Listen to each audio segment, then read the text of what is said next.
আজকে আপনাদের এমন একটি দৃশ্য বর্ণনা করব যা দেখলে বুঝতে পারবেন বেঈমানদের শেষ পরিণতি কেমন হয়। সংসদ ভবনে নতুন এমপিদের শপথ অনুষ্ঠান চলছে। একপাশে চুপচাপ দাঁড়িয়ে আছেন বিদায়ী অন্তর্বর্তীকালীন সরকারের দুই হেভিওয়েট উপদেষ্টা আসিফ নজরুল এবং সৈয়দা রিজওয়ানা হাসান। তাদের সামনে দিয়ে বিএনপির বাঘা বাঘা নেতারা গটগট করে হেঁটে গেলেন, কিন্তু কেউ এদের পাত্তা দিল না, কেউ একটা কথাও বলল না। বেচারা আসিফ নজরুল আর রিজওয়ানা হাসান ফ্যাল ফ্যাল করে তাকিয়ে রইলেন। অপমান কি এখানেই শেষ, নাকি একই জায়গায় সাবেক পররাষ্ট্র উপদেষ্টা তৌহিদ হোসেন দাঁড়িয়ে একা একা মোবাইল টিপছেন? কেউ তার দিকে ফিরেও তাকাচ্ছে না। ঠিক তখনই পুলিশের একজন সাধারণ এসআই সাব ইন্সপেক্টর ভিড় ঠেলে যাওয়ার সময় তাকে অনেকটা ধাক্কা দিয়ে সামনে চলে গেলেন। আহা, কোনো কদর নেই, কোনো আদর্শ নেই। যে পুলিশ কয়েকদিন আগেও তাদের স্যালিউট দিত, স্যার স্যার বলে মুখে ফেনা তুলত, আজ তারা ধাক্কা দিচ্ছে। মানে এই এখন বিএনপির কাছে কিছুই না, ইউজ অ্যান্ড থ্রু। বাংলায় বলতে গেলে অবহেলিত মাল, পচা মাল। শুধু বিএনপির কাছে অবহেলিত তা নয়, সাধারণ জনগণের কাছেও রাজবেঈমান হিসেবে পরিচিতি পেয়েছে। অথচ একটু ফ্ল্যাশব্যাকে যান, অন্তর্বর্তীকালীন সরকার যখন দায়িত্ব নিল তখন তাদের প্রতি মানুষের ভালোবাসা আর শ্রদ্ধা কতটা আগাছ ছিল। ডক্টর ইউনূসের ক্যাবিনেটের সবাইকে মানুষ মন থেকে ভালোবাসত। মানুষ ভেবেছিল এরা দেশের ত্রাণকর্তা, এরা জুলাইয়ের ত্রাণকর্তা। কিন্তু সেই ভালোবাসায় ছেদ পড়ল কেন? ছেদ পড়ল ক্ষমতার লোভে, ব্যক্তি স্বার্থে এবং বিদেশি প্রভুদের প্রেসক্রিপশনে। মানুষ যে আশা নিয়ে বুকের তাজা রক্ত ঢেলে দিয়েছিল, এই উপদেশটা সেই রক্তের উপর দাঁড়িয়ে নিজেদের আখের গুছিয়েছেন। এই পতনের শুরুটা কবে হয়েছিল জানেন? গত বছর অক্টোবরে ইউনূসের সেই বিতর্কিত লন্ডন বৈঠকের পর। লন্ডনে যখন পর্দার আড়ালে মাস্টার প্ল্যান সাজানো হলো, তখন থেকেই দেশের মানুষ ইউনূস সরকারকে সন্দেহ করতে শুরু করল। মানুষ বুঝে গেল এই সরকার আর নিরপেক্ষ নেই, তারা একটি নির্দিষ্ট দলের ক্ষমতায় যাওয়ার সিঁড়ি হিসেবে কাজ করছে। জুলাইয়ের ম্যান্ডেটকে লন্ডনের হিমশীতল রুমে বসে বিক্রি করে দেওয়া হয়েছিল। এবার আসুন একজন উপদেষ্টার আমলনামা ঘেঁটে দেখি। শুরুতেই আইনি উপদেষ্টা আসিফ নজরুল, তার কর্মকাণ্ডে দেশের মানুষ সবচেয়ে বেশি হতাশ হয়েছে। তিনি আইনের নামে রীতিমতো প্রহসন করেছেন।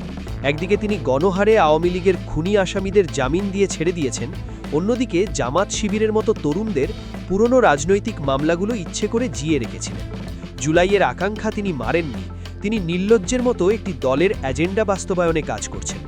এসব কারণে দেশের আপামর জনতা যাকে বলে জুতো প্যাটা করতে চেয়েছিল। আইন উপদেষ্টা যখন বিচার নিয়ে খেলছেন, তখন পরিবেশ উপদেষ্টা রিজওয়ানা হাসান কি করছিলেন? দেশের মানুষ যখন দ্রব্যমূল্য, চাঁদাবাজি আর সিন্ডিকেটের যন্ত্রণায় পিষ্ট, তখন তিনি মেতেছিলেন এলিট পরিবেশবাদী নিয়ে। তিনি কি সব গাড়ির হর্ন বন্ধ করা আর সেন্ট মার্টিন দ্বীপে পর্যটক নিষিদ্ধ করা নিয়ে রীতিমতো ফাতরা শুরু করেন। রাষ্ট্রমতের মতো সিরিয়াল কিছু বাদ দিয়ে তিনি পড়ে রইলেন এমন সব লোক দেখানো সস্তা ইস্যু নিয়ে। মানুষের মনে তখন প্রশ্ন জেগেছিল, এটা কি আসলে দেশ চালাতে এসেছে, নাকি এনজিও চালাতে এসেছে? আর সবচেয়ে বড় বেইমানির ইতিহাস রচনা করেছেন কে? নিরাপত্তা উপদেষ্টা খলিলুর রহমান, যিনি ছিলেন ইউনূস সাহেবের সবচেয়ে কাছের লোক। সেই খলিল নিজে এখন যোগ দিলেন বিএনপির সরকারে।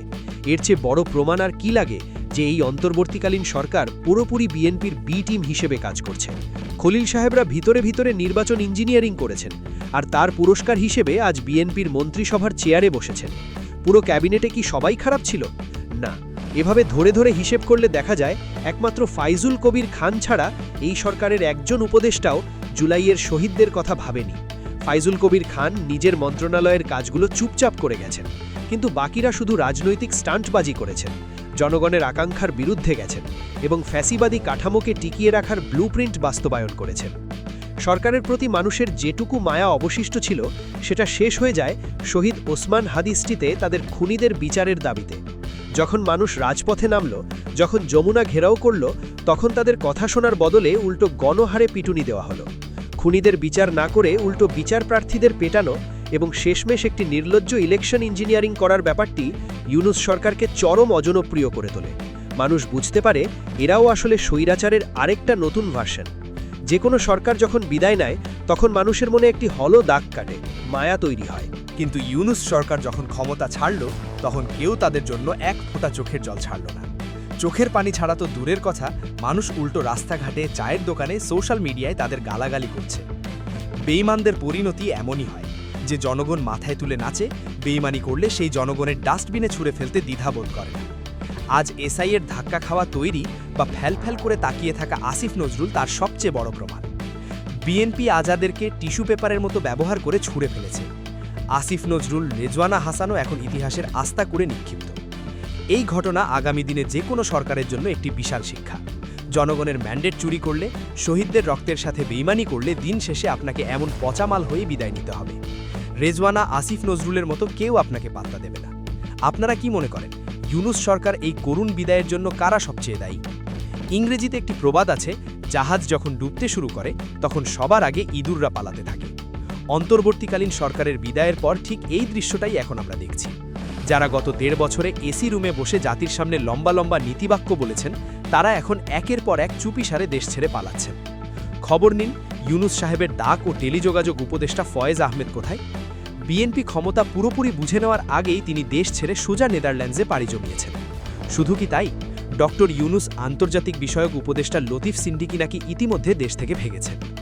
ক্ষমতা ছড়ার 48 ঘন্টা পার হতে না হতেই উপদেষ্টা যেভাবে লাপাত্তা হয়ে যাচ্ছেন, তাদের মনে হচ্ছে তারা জানতেন যে তারা দেশের মানুষের সাথে কিনে ফেলে বেইমানি করেছেন, বাটপারি করেছেন।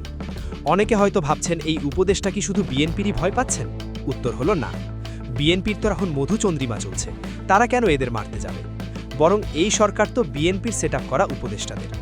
দেশ ছাড়ার আসল কারণ হলো জনতার পিটুনি খাওয়ার ভয়ে তারা খুব ভালো করে জানেন জুলাইয়ে আকাঙ্ক্ষাকে গলা টিপে হত্যা করে তারা যে ইলেকশন ইঞ্জিনিয়ারিং করেছে এবং শহীদ হাদির মতো তরুণদের খুনিদের বাঁচিয়েছেন, তাতে সাধারণ মানুষের মুখে ক্ষোভের আগুন জ্বলছে।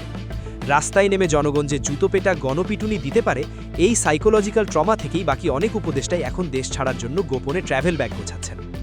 এবার আসুন আরেক বেইমানের জ্বলন্ত দৃষ্টান্ত, ইংরেজিতে যাকে বলে কারমাইজাবু।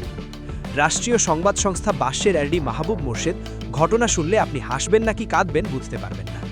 এই মাহবুব মোর্শেদ সাহেব গত 1.5 বছর বাঁশ ব্যবহার করে পুরোপুরি বিএনপির পক্ষে দালালি করছেন, আর সুযোগ পেলেই জামায়াতে ইসলামীর বিপক্ষে বিষোদ্গার এবং নেগেটিভ নিউজ করেছেন, স্ট্যাটাস দিয়েছেন।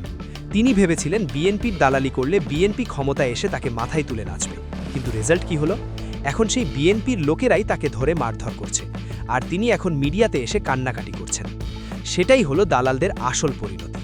যারা অন্যের হয়ে দালালি করে, দিন শেষে প্রহরায় তাদের লাথি মেরে ডাস্টবিনে ফেলে দেয়।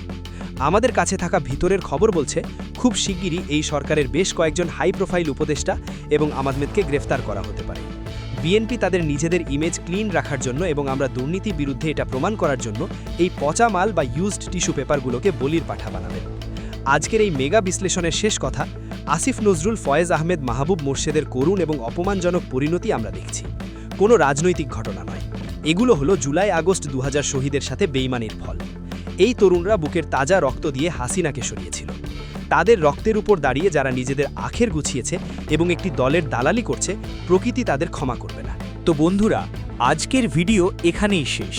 ভিডিওটা ভালো লাগলে অবশ্যই লাইক দিন, খবর রূপান্তর ট্রেন্ডস চ্যানেলটি সাবস্ক্রাইব করুন, আর নিচে কমেন্ট করে জানাবেন আপনার মতামত। আবার দেখা হবে পরের ভিডিওতে। আল্লাহ হাফিজ।